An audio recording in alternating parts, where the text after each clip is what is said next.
നിങ്ങളുടെ മൗസിൻ്റെ right click left click ആയിട്ടും left click right click ആയിട്ടും നിങ്ങൾക്ക് സ്വാപ്പ് ചെയ്യാൻ പറ്റും. മൗസിൽ മാത്രമല്ല നിങ്ങളുടെ ട്രാക്ക് പാഡിലും ഇത് ആപ്ലിക്കബിൾ ആണ്. എങ്ങനെയാണെന്നല്ലേ, സ്റ്റാർട്ട് ഓപ്പൺ ചെയ്ത് main.cpl എന്ന് ടൈപ്പ് ചെയ്യുക. എന്നിട്ട് ആ main.cpl ഓപ്പൺ ചെയ്താൽ അതിനകത്ത് ബട്ടൺസ് എന്ന ടാബിൽ, അതായത് മെയിൻ ടാബിൽ തന്നെ switch primary and secondary buttons എന്നൊരു ചെക്ക് ബോക്സ് കാണും. അതിൽ പോയിട്ട് ക്ലിക്ക് ചെയ്യുക. അപ്പോൾ അത് എനേബിൾ ആകും. ആ നിമിഷം മുതൽ നിങ്ങളുടെ ലെഫ്റ്റ് ക്ലിക്ക് റൈറ്റ് ക്ലിക്ക് ആയിട്ടും റൈറ്റ് ക്ലിക്ക് ലെഫ്റ്റ് ക്ലിക്ക് ആയിട്ടും ആക്ട് ചെയ്യും.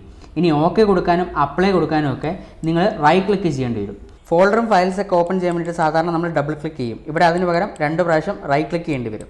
ഇനി ഇത് നിങ്ങൾക്ക് ഓഫ് ചെയ്യണമെന്നുണ്ടെങ്കിൽ അതേ ചെക്ക് ബോക്സിൽ പോയിട്ട് റൈറ്റ് ക്ലിക്ക് ചെയ്താൽ മതി. എല്ലാവരും ഒന്ന് ട്രൈ ചെയ്ത് നോക്കുക. ഇതേപോലുള്ള കൂടുതൽ ടിപ്സിന് വേണ്ടിയിട്ട് ഫോളോ ചെയ്യുക.